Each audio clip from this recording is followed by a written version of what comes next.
नमस्कार। मैं वसंत रावल ज्योतिष विद्या ज्ञान चैनल के अंदर आज मैं आपको बताने आया हूं जन्म कुंडली के अंदर शुक्र ग्रह बाकी के 8 ग्रहों के साथ अंशात्मक युति करके बैठा हो तो कौन से योग निर्माण होते हैं, उन योगों का नाम क्या होता है और उसका फलादेश क्या होता है, ये सारी बातें आज मैं आपको बताने आया हूं। जन्म कुंडली के अंदर जब 2 ग्रहों की युति होती है और उसका फलादेश करना होता है तो कम से कम 5 बातों का विशेष ध्यान रखना होता है। ये 5 बातें कौन सी है तो सुनिए। सबसे पहला, जन्म कुंडली के अंदर जो 2 ग्रहों की युति हो रही है उसमें से कौन सा ग्रह कारक है और कौन सा ग्रह मारक है, यह देखना बहुत आवश्यक होता है। एग्जाम्पल के तौर पे जन्म कुंडली के 2 कारक ग्रह अंशात्मक युति करके केंद्र में, त्रिकोण में या दूसरे 11वें भाव में बैठे हो तो राजयोग जैसा फल मिलता है। ठीक इसके विपरीत जाते हैं कि जन्म कुंडली के 2 मारक ग्रह अंशात्मक युति करके कुंडली के कोई भी भाव में बैठे हो तो वो शुभ फल नहीं देते। दूसरा, जन्म कुंडली के अंदर जब 2 ग्रहों की युति होती है तो वो कौन से भाव में हो रही है, इसका भी अपना एक खास महत्व होता है। अगर केंद्र, त्रिकोण या दूसरे 11वें भाव में युति होती हो तो उसके शुभ फल की उम्मीद बढ़ जाती है। अगर 2 ग्रहों की युति 6वें, 8वें, 12वें त्रिक भाव में होती हो तो उसके शुभ फल में कमी आ जाती है। तीसरा, जन्म कुंडली के अंदर 2 ग्रहों की युति कौन सी राशि में हो रही है, इसका भी अपना खास महत्व है। क्यों? क्योंकि हमें देखना होता है कि कौन सा ग्रह उच्च का है, कौन सा ग्रह नीच का है, कौन सा ग्रह मित्र क्षेत्री है, कौन सा ग्रह शत्रु क्षेत्री है। ये सारी बातों का गहनता से अध्ययन करना होता है। चौथे नंबर पे, जन्म कुंडली के अंदर जो 2 ग्रहों की युति हो रही है उसके अंशों का तफावत भी देखना होता है। अगर 2 ग्रहों के अंशों का तफावत 2 डिग्री, 4 डिग्री, 6 डिग्री, 8 डिग्री या 10 डिग्री तक है तो उसे प्रबल युति माना जाता है। ठीक उसके विपरीत अगर 2 ग्रहों के अंशों का तफावत 22 डिग्री, 25 डिग्री, 27 डिग्री होता हो तो उसे कमजोर युति, बलहीन युति माना जाता है और उसका फल नहीवत मिलता है। और आखिरी में हमें देखना होता है कि उन ग्रहों का षड्बल कैसा है। वो ग्रह अस्त के हो रहे हैं, वृद्ध अवस्था में है, मृत अवस्था में है, भाव चलित कुंडली के अंदर स्थान फेर तो नहीं हो रहा है। ये सारी बातों का अध्ययन करने के बाद 2 ग्रहों की युति का फलादेश किया जाता है। तो आइए अभी हम लोग देखते हैं कि जन्म कुंडली के अंदर शुक्र ग्रह बाकी के 8 ग्रहों के साथ जब अंशात्मक युति करके बैठा होता है तो उसका क्या फल मिलता है, वो मैं आपको बताने जा रहा हूं। आइए देखते हैं। जन्म कुंडली के अंदर सूर्य और शुक्र ये दोनों ग्रहों की अंशात्मक युति केंद्र में, त्रिकोण में या फिर दूसरे 11वें भाव में होती हो तो बहुत अच्छा फल मिलता है। उसे हम ऐश्वर्य योग कहते हैं। क्यों? क्योंकि जो सूर्य ग्रह है ये मान, सम्मान, पद, प्रतिष्ठा का कारक है और शुक्र ग्रह भोग, विलास, ऐश्वर्य, सुख और समृद्धि का कारक है। जब कुंडली के अंदर सूर्य और शुक्र की युति केंद्र, त्रिकोण या दूसरे 11वें भाव में होती है तो ऐसे व्यक्ति कला के क्षेत्र के अंदर मान, सम्मान, पद, प्रतिष्ठा की प्राप्ति करते हैं। ऐसे व्यक्ति ज्यादातर फिल्म सिटी, टीवी सीरियल, नाटक में काम करने वाले कलाकार देखे गए हैं। लेकिन इनमें खराबी भी देखी गई है जो मैं आपको बताना चाहता हूं कि अगर कुंडली के अंदर सूर्य और शुक्र की अंशात्मक युति के ऊपर अगर शनि, मंगल या राहु जैसे अशुभ ग्रहों की दृष्टि पड़ती हो या युति में आ जाते हो तो बहुत खराब फल मिलता है। ऐसे व्यक्तियों का अपने सीनियर व्यक्ति के साथ अपने मैनेजर या बॉस के साथ या अपने मालिक के साथ प्रेम संबंध का योग बनता है। और ऐसे व्यक्तियों को इन बातों की बहुत सावधानी रखनी चाहिए, वरना उनके मान सम्मान पद प्रतिष्ठा की हानि भी होते देखी गई है। दूसरे नंबर पे आते हैं, कुंडली के अंदर चंद्र शुक्र की अंशात्मक युति केंद्र में, त्रिकोण में या फिर दूसरे 11वें भाव में होती हो तो ऐसे व्यक्ति बहुत ही सुंदर, आकर्षक व्यक्तित्व वाले, तेजस्वी, प्रभावशाली और प्रतिभाशाली लोग होते हैं। ऐसे व्यक्ति बहुत ही दयालु, उदार, करुणाशील, कोमल हृदय वाले लोग होते हैं। ऐसे व्यक्ति कला क्षेत्र में जाए तो बहुत ही मान सम्मान और पद प्रतिष्ठा, यश जश कीर्ति प्राप्त करते देखा गया है। ऐसे व्यक्ति बहुत ही सेंसिटिव, इमोशनल, भावनात्मक होते हैं। मन की भावनाओं को उजागर करने में माहिर होते हैं। अपने मन की भावनाओं को शब्दों में ढालने के लिए भी बहुत ही माहिर होते हैं। इसीलिए ऐसे व्यक्ति एक अच्छे डांसर, सिंगर, कवि, गजलकार भी देखे गए हैं। तीसरे नंबर पे आते हैं, अगर कुंडली के अंदर शुक्र मंगल की अंशात्मक युति केंद्र में, त्रिकोण में या फिर दूसरे 11वें भाव में होती तो कला योग बनता है। क्यों? क्योंकि जो शुक्र है ये प्रेम, रोमांस, सेक्स, भोग, विलास, ऐश्वर्य का कारक है। और मंगल जो है ये जोश, जुनून, ऊर्जा, अग्नि का कारक है। शुक्र मंगल की जब अंशात्मक युति होती है तो ऐसे व्यक्ति फिल्म सिटी, टीवी सीरियल, नाटक में काम करने वाले कलाकार बनते हैं। ऐसे व्यक्ति चाहे तो एक अच्छे डांसर, सिंगर, कोरियोग्राफर बन सकते हैं।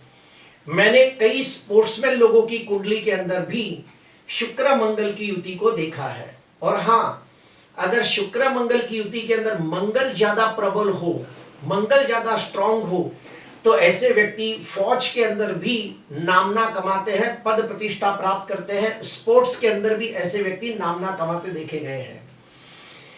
शुक्र मंगल की युति के ऊपर अगर शनि या राहु जैसे पाप ग्रहों की दृष्टि पड़ती है तो बिल्कुल अच्छा फल नहीं मिलता और उससे खराब योग बनता है, जिसे हम कहते हैं एक्स्ट्रा मैरिटल अफेयर का योग, अर्थात अवैध संबंध का योग बनता है।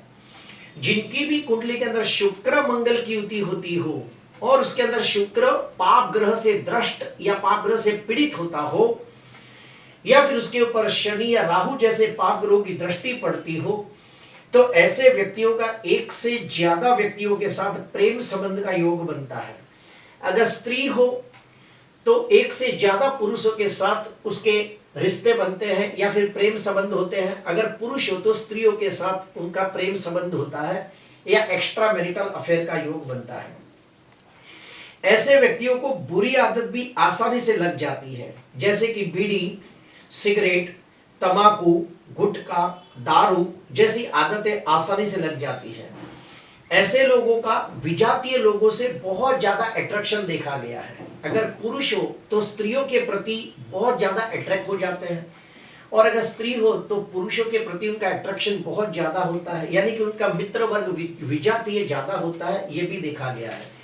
और अगर शुक्र मंगल की युति के ऊपर पाप ग्रहों की दृष्टि हो, पाप ग्रह साथ में बैठे हो तो ऐसे लोगों को चारित्रहीनता के वजह से मान हानि और बदनामी के भी योग बनते हैं, ये भी देखा गया है। उसके बाद आते हैं बुध और शुक्र की अंशात्मक युति केंद्र में, त्रिकोण में या फिर दूसरे 11वें भाव में होती हो तो लक्ष्मी नारायण नाम का जबरदस्त राजयोग बनता है। ऐसे व्यक्ति सर्व सुख संपन्न का भरा जीवन व्यतीत करते हैं और समाज के अंदर मान सम्मान, यश जश कीर्ति प्राप्त करते हैं।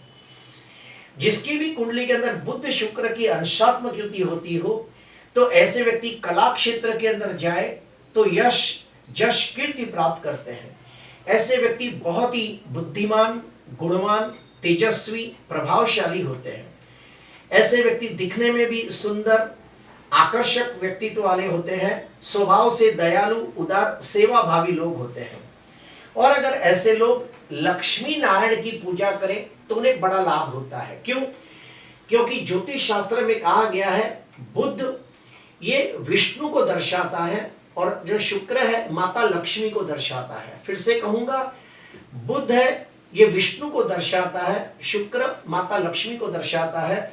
अगर बुध शुक्र की अंशात्मक युति होती हो तो उसे लक्ष्मी नारायण योग कहते हैं।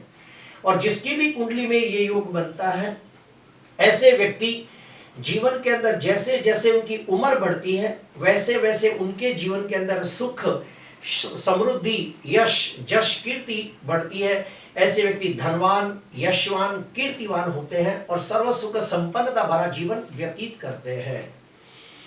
उसके बाद आता है जन्म कुंडली के अंदर गुरु और शुक्र, ये दोनों ग्रहों की अगर अंशात्मक युति केंद्र में, त्रिकोण में या फिर दूसरे 11वें भाव में होती हो तो प्रखर ज्ञान योग बनता है। क्यों?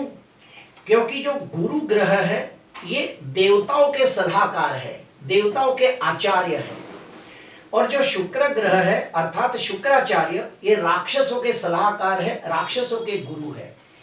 ये राक्षसों के गुरु, ये भगवानों के गुरु, दोनों आचार्य, दोनों विद्वान, ज्ञानी, प्रखर पंडित, ये दोनों जब एक साथ बैठ जाते हैं तो बहुत जबरदस्त फल मिलता है। इसीलिए प्रखर ज्ञानी योग बनता है।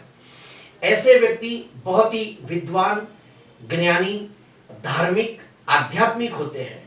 ऐसे व्यक्तियों को ईश्वर के प्रति अटूट श्रद्धा होती है, धर्म के प्रति आस्था रखने वाले लोग होते हैं, स्वभाव से दयालु, उदार, सेवाभावी होते हैं। और हाँ, इनका इंट्यूशन पावर बहुत स्ट्रांग होता है, अर्थात सिक्स सेंस पावर बड़ा स्ट्रांग होता है और इनका मार्गदर्शन हमेशा लाभकारी होता है, ये भी देखा गया है। जिसकी भी कुंडली के अंदर गुरु शुक्र साथ में होते हैं, ऐसे व्यक्ति सर्व सुख संपन्नता भरा जीवन व्यतीत करते हैं और समाज के अंदर पद प्रतिष्ठा की प्राप्ति करते हैं। लोग उन्हें मान सम्मान की नजर से देखते हैं क्योंकि उनके पास बहुत ज्ञान होता है, बहुत विद्वता होती है, बहुत स्थिरता और गंभीरता भी होती है, ये देखा गया है। उसके बाद आते हैं, अगर कुंडली के अंदर शुक्र शनि की अंशात्मक युति केंद्र में, त्रिकोण में या फिर दूसरे 11वें भाव में होती हो तो सुंदर भार्या योग बनता है। ऐसे व्यक्तियों को बहुत ही सुंदर, तेजस्वी, प्रभावशाली, नसीबदार, भाग्यशाली पत्नी मिलती है। ऐसे व्यक्तियों का भाग्योदय विवाह के बाद होता है। ऐसे व्यक्ति अपनी पत्नी के नाम पे मकान, वाहन, प्रॉपर्टी खरीदे तो उन्हें बड़ा लाभ होता है। ऐसे व्यक्तियों को जो पत्नी मिलती है वो बहुत ही स्थिर, गंभीर, सामाजिक, व्यवहारिक, मेहनतू और तेजस्वी पत्नी मिलती है, ये देखा गया है। उसके बाद आते हैं, अगर कुंडली के अंदर शुक्र राहु की अंशात्मक युति कुंडली के कोई भी भाव में होती हो तो लंपट योग नाम का अशुभ योग निर्माण होता है। क्यों? क्योंकि जो शुक्र है ये प्रेम, रोमांस, भोग, विलास, ऐश्वर्य का कारक है।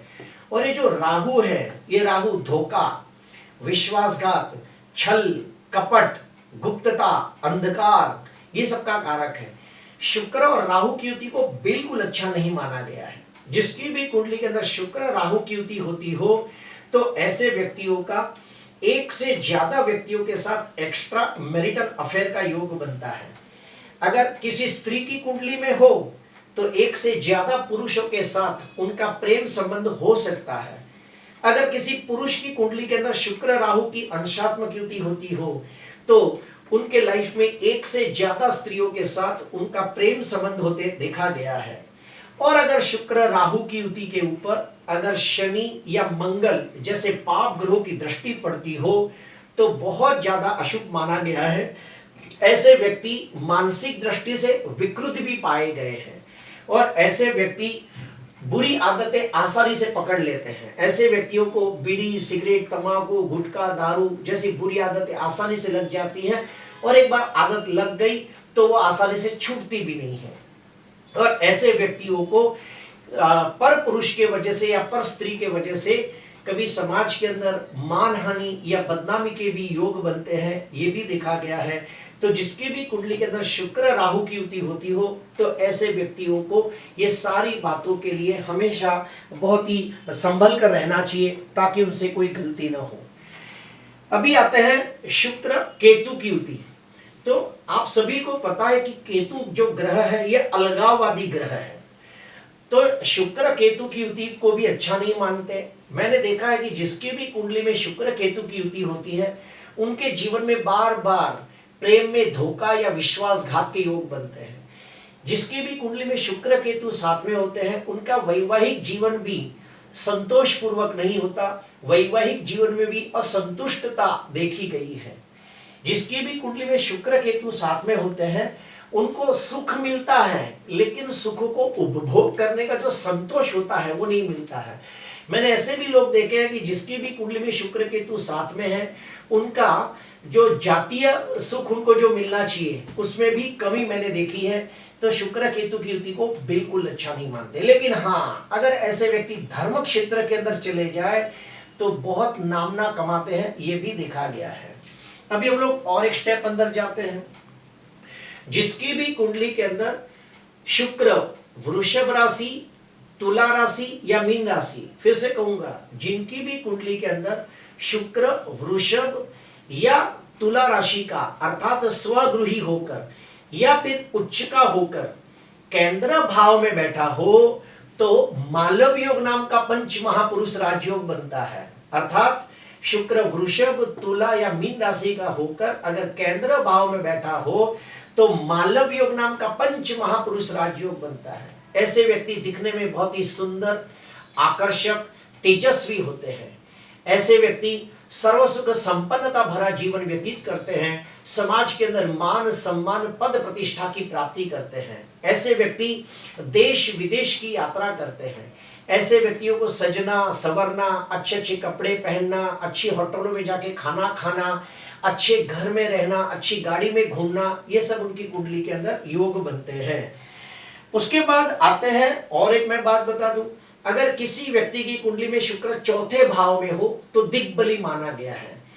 ज्योतिष शास्त्र के मुताबिक शुक्र चौथे, सातवें और 12वें भाव के अंदर अति विशिष्ट योग कारक माना गया है, लेकिन चौथे भाव के अंदर हो तो दिग्बली माना गया है। जिसकी भी कुंडली के अंदर चौथे भाव में शुक्र हो और वो भी बलवान होकर बैठा हो तो ऐसे व्यक्तियों को रहने के लिए अच्छा मकान मिलता है, घूमने के लिए अच्छी गाड़ी मिलती है, समाज के अंदर मान सम्मान पद प्रतिष्ठा की प्राप्ति मिलती है। शुक्र जिसके चौथे भाव में हो वो दिखने में भी सुंदर होते हैं, आकर्षक व्यक्तित्व वाले होते हैं, सबका ध्यान अपनी तरफ खींच लेते हैं।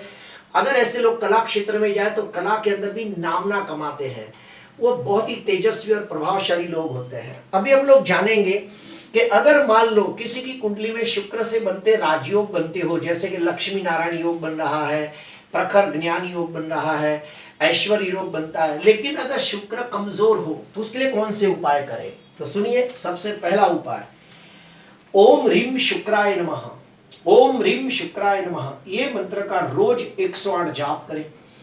अगर कुंडली के अंदर शुक्र कुंडली का कारक ग्रह बनकर बैठा हो और नीच का न हो और केंद्र त्रिकोण या दूसरे 11वें भाव में बैठा हो तो आप शुक्र का रत्न हीरा अवश्य धारण कर सकते हो। अगर शुक्र कुंडली का मारक ग्रह बनकर बैठा हो तो शुक्र से लगती चीजों का दान करना चाहिए, जैसे कि दही है, खीर है, सफेद कोई भी सफेद फूल है, फल है, ऐसी सब चीजों का आप दान कर सकते हो। शुक्र की देवी है महालक्ष्मी, तो आप महालक्ष्मी मंत्र का अनुष्ठान कर सकते हैं। प्रिय दर्शकों, जिसकी भी कुंडली के अंदर शुक्र कमजोर हो तो ऐसे लोगों को महालक्ष्मी का अनुष्ठान अवश्य करना चाहिए। शुक्र का रत्न हीरा पहनना चाहिए, लेकिन वो कारक हो तो। प्रिय दर्शकों, आज के लिए बस इतना ही। आपको अच्छा लगा हो तो जरूर लाइक करना, सब्सक्राइब करना। नमस्कार।